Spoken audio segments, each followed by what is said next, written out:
Okay, so now we will begin with the part two of the same book, which is Capital in the 21st Century.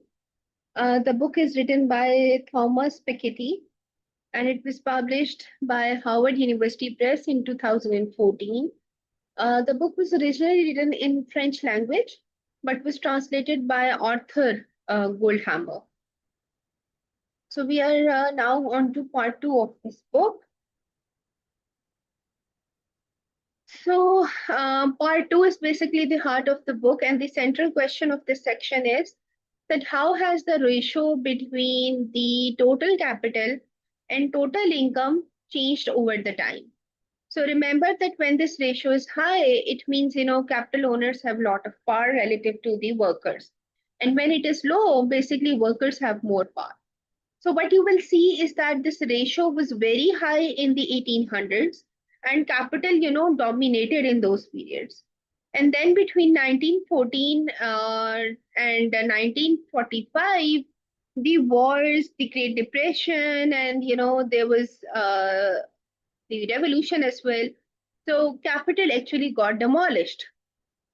And then from 1945 to 1918, we had this remarkable era, where the capital was relatively modest and workers had more bargaining power.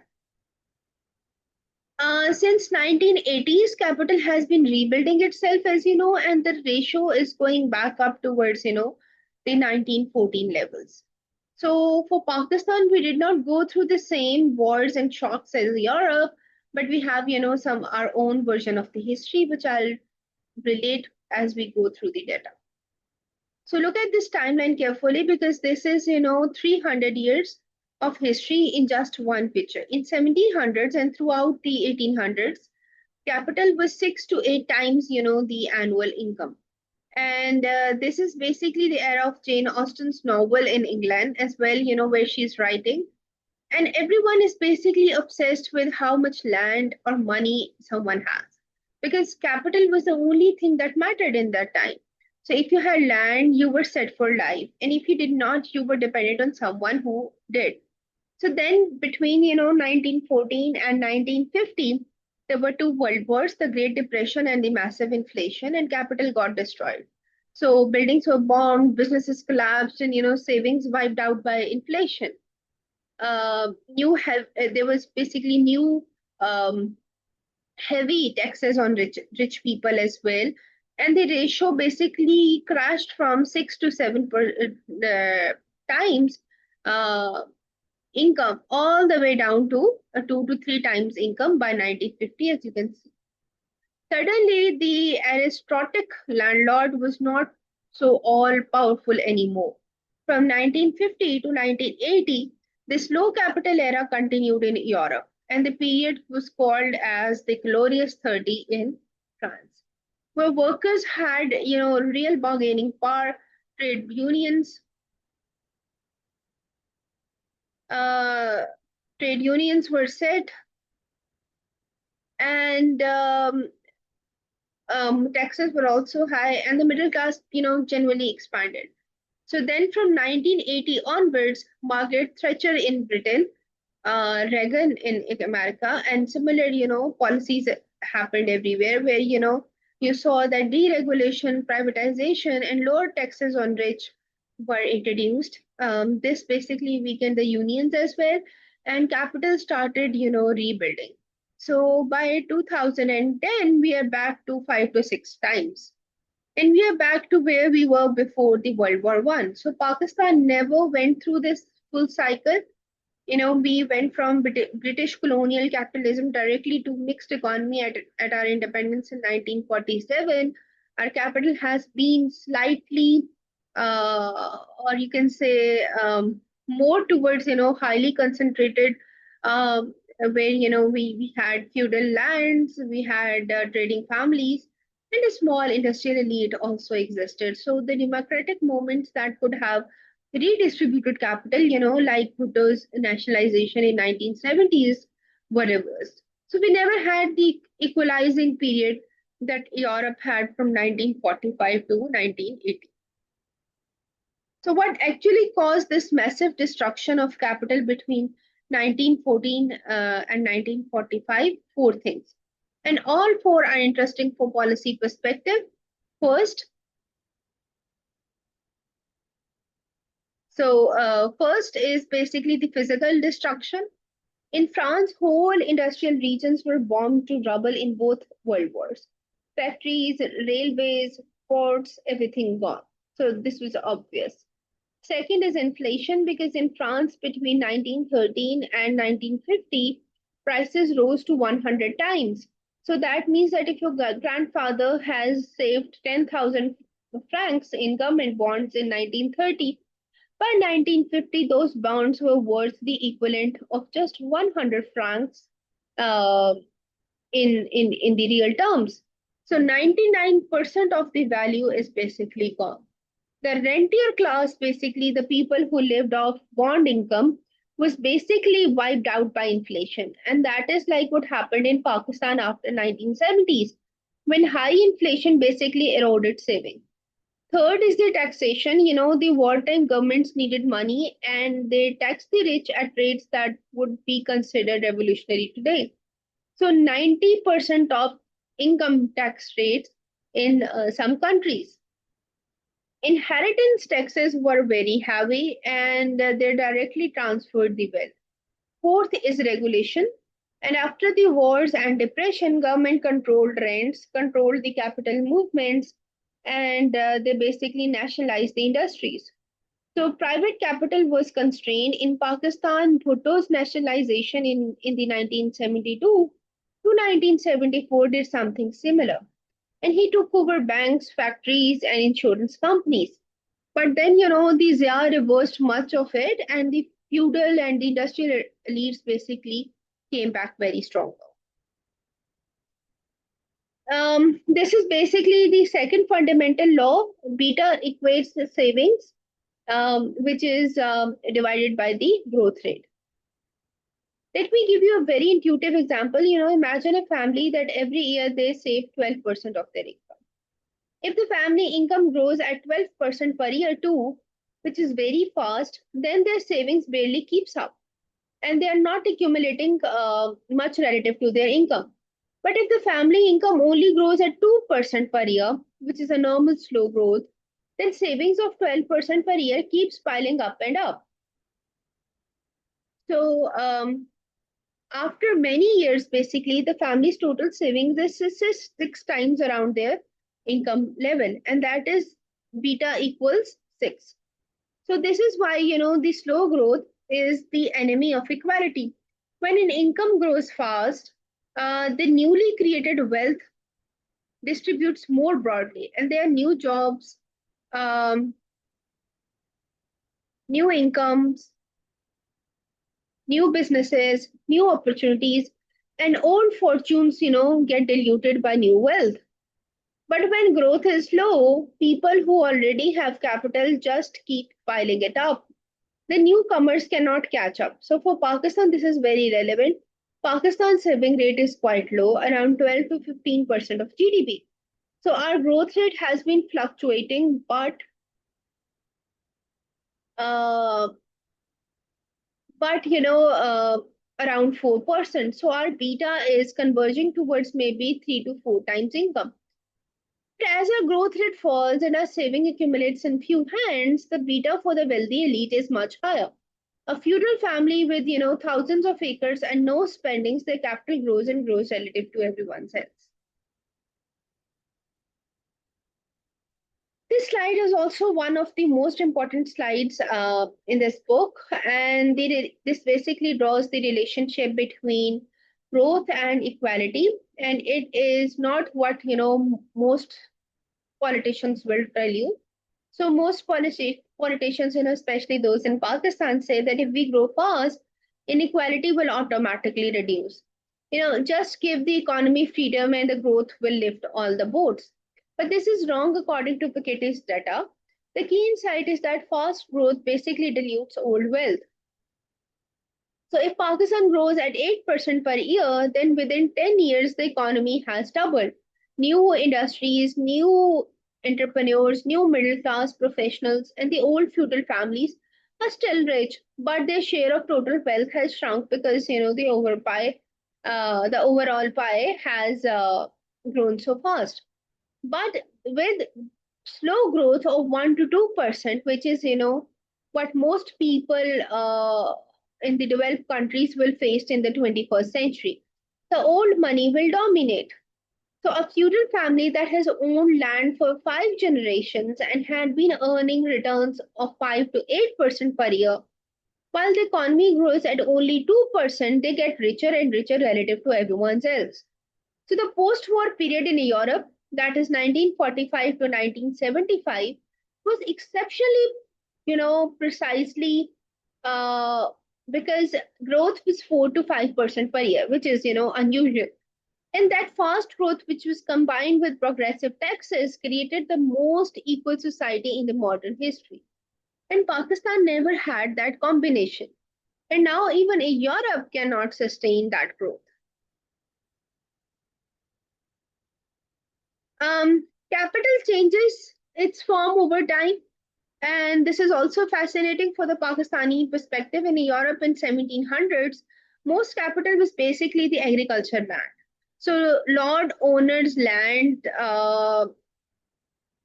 owns basically the lands. The peasants basically used to farm it, and they were paid the rent. Then were the Industrial Revolution, where factories appeared and the new rich was manufactured, and traders, basically not just landowners. Then in the 20th century, financial capital such as stocks, bond, and bank deposits became very huge. Um, Pakistan is sitting at the transition point right now, I believe, and we are still, very agriculture land heavy in terms of capital composition. And um, this is like, Europe in 1750 to 1800s. We have feudals in same with hundreds and thousands of acre, and their main capital is land. We have industrialists in Karachi and Lahore, and their capital is factories and trading businesses. And we are just beginning to develop significant financial capital through the stock market and the pension funds. But here is the thing that Piketty shows that even after the composition has changed completely, from um,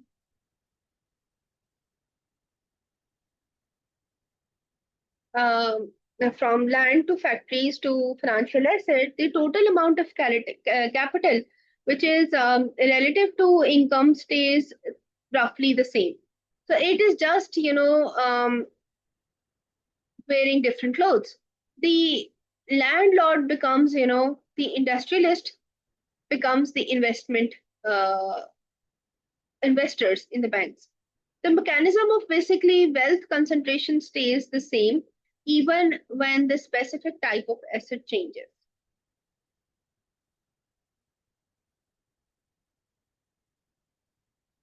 Now, this slide is very relevant for understanding that why Pakistan is poor and Britain is rich and the relationship between the two. In 1914, Britain owned basically the foreign assets worth nearly 2 times its entire annual national income. This included, massive investments in India. Railways were built using Indian taxes and labor, but owned by British companies. It included land in Africa, plantation in Caribbean, and businesses in China. And this was the system called colonialism. Every year, 10% of British national income was just income flowing in from these foreign assets. So, profits from companies operating in India, rents from land in Kenya, and interests on loan to colonial governments. And this is extraordinary because 10% of British income was coming from the rest of the world doing the work while Britain collects the return. And Pakistan was a part of this system, by the way. The railways we inherited at the independence were built with capital that extracted value from India, and we sent returns back to the Britain. So the textile mills in Lancashire was basically fed by the cotton from the subcontinent, and Britain became wealthy part by part by being the capital owner over the large part of the world. So after the wars and decolonialization, these foreign assets collapsed, and India and Pakistan nationalized many British companies.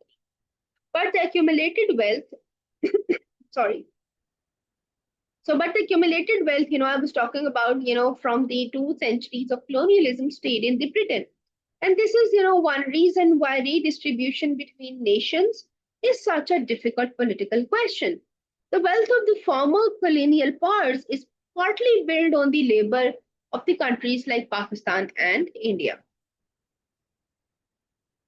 Now, today in France and Britain, almost everything is privately owned. The government has schools, hospital, roads, but it also has debt. And when you subtract, what the government owns from what it actually, the difference between what the government owes and for what it owns is basically the net public wealth, which is close to zero or even negative in many countries. So this was not always the case because, after the Second World War, many European countries nationalized, large part of economies.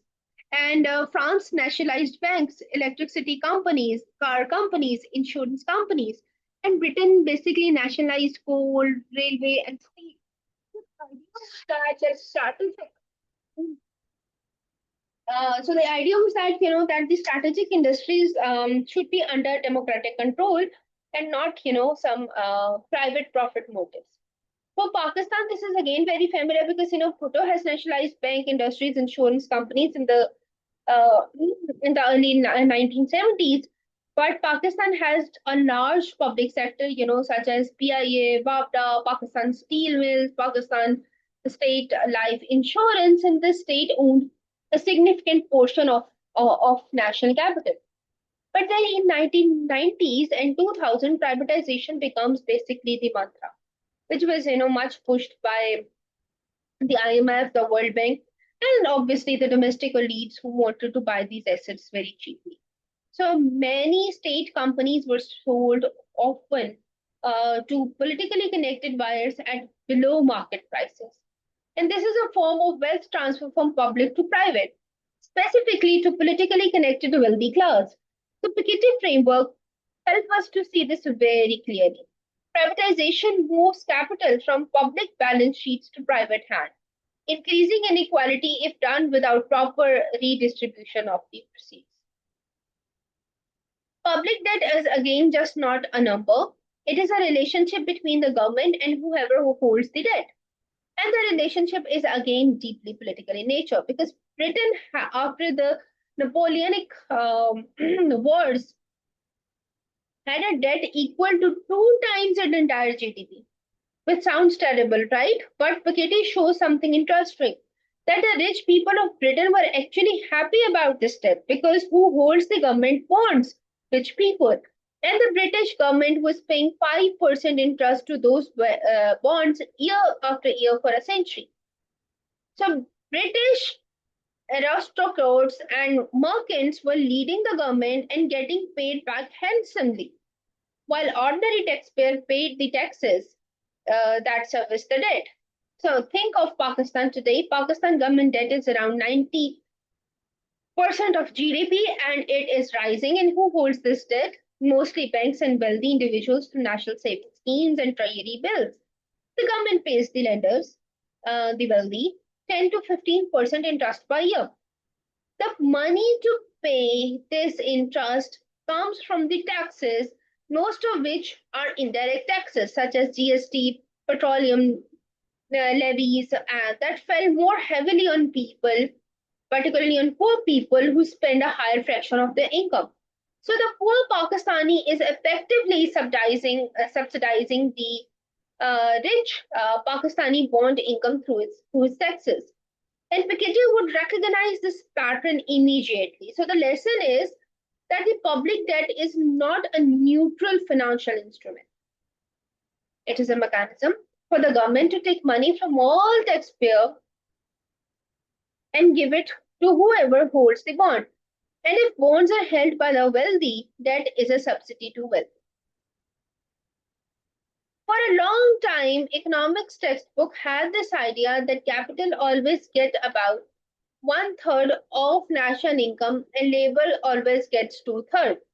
They called it a stylized fact, and Piketty data shows this is simply not true.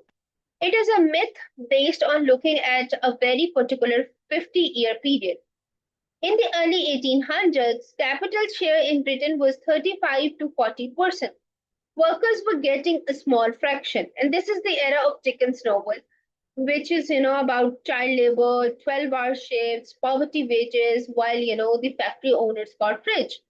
Then there were wars, unions, and taxes of 20th century, which compressed capital share to about 20 to 25% in the 1950s and 1960s. Workers were getting a large share than ever before, and this was the golden age of the middle class. Since 1980, the capital share has been going back up, and unions have weakened. Labor market regulations have been dismantled, and the globalization allowed companies to move production to low wage countries. There were tax cuts which favored the capital, and the result is this that the capital is now taking 25 to 30% of income gains, and it's rising. So that is a more, you can say, that is a slightly more technical side, but very important for understanding that why Piketty is pessimistic, while the standard economists are optimistic in nature. So standard economic theory says that if there is too much capital, the return on the capital will fall. Too many factories mean profits fall because products become cheaper. So they would automatically correct inequality. And as capital accumulates, its returns fall. So our approach is deep and everything stabilizes. And this is also called the Cobb-Douglas production function assumptions. But Piketty's data show that this correction does not happen fast enough. As capital accumulates, technology allows capital to substitute for labor more and more. Think of the robots, the automation, and the artificial intelligence. A factory owner who has more machines can replace more workers. The machines remain highly productive even as they accumulate.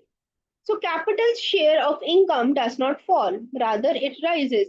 For Pakistan, this is very relevant for the future. We are beginning to see automation entering our economy in banking, in manufacturing, and in retail. And as this deepens, capital owners will be able to earn returns without needing as many workers. So the textile mill of the future will have fewer workers and more machines. All the profit goes to the owners of the machine. So the displayed, or you can say the workers basically have nothing. And if Pakistan does not prepare for this with skills training and policies, the automation will further increase the inequality. The United States always had lower capital concentration than in European history. Because it was a new country with lots of land. When there is a plenty of land and not enough people, workers have more bargaining power, and they can always go west and start farming. So wages tend to be higher, and this is why 19th century America was more equal than 19th century Britain or France. There is a downside to it, and the downside to it is basically the slavery.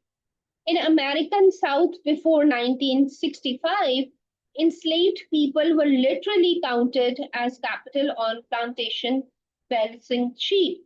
A cotton basically cotton plantation owner might have hundreds of thousands of capital in dollars that was almost entirely human beings who were owned as property. So Piketty included this in the historical analysis, and it is shocking to see that how the definition of what can be owned is a political and a social choice and not a natural fact.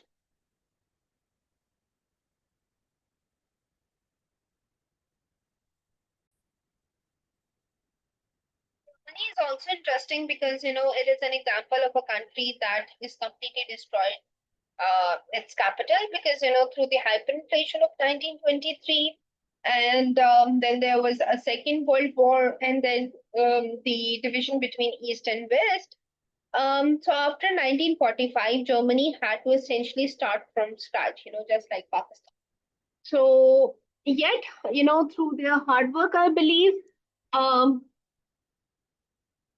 export disciplines and a social partnership model, where workers sit on the company's bonds, Germany rebuilt its capital very fast and very effectively. So today, Germany has enormous foreign assets, and much of the credit basically goes because they save and export more than what they had consumed.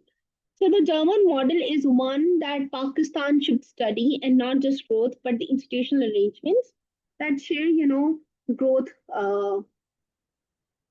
more broadly. Piketty's projection for the 21st century are very sobering in nature because, as rich countries age and their population growth slows, the economic growth will also slow. So Pakistan is already experiencing that. Nearly zero growth for 30 years, and Europe is heading in the same direction. So even China, with its falling birth rate, will face this. And when G falls and the savings remains, basically the beta rises, which means, that the capital becomes a larger and larger fraction of income. So Kitty basically projects that by 2100s, and if nothing changes, the capital to income ratio in rich countries could reach 700%, which is even higher than uh, in the before World War One. So that would be the most extreme dominance of capital over labor in modern history. Before I move to part three, let's have some reflections for Pakistan as well, because the story is different because of our demographic transition is not very much complete, and we still have high birth rates and a young population. So our growth rate should be higher than the Europe's for the next few decades, I believe. But this demographic dividend only helps if we can educate and employ these young population. And if we cannot, then we have to bear the consequences. So if we have uneducated population, and we are not actually, having the right skill set or the right policies, will suffer. And if we have, educated unemployed youth and a feudal and industrial elite capturing all the returns, then this means that our beta will rise in a very ugly way. Not because of the broad capital accumulation, but because a narrow elite keeping accumulating. They keep accumulating while the masses have nothing in their hands. So here we'll end this part two, and in the next part, we'll discuss the part three of this book.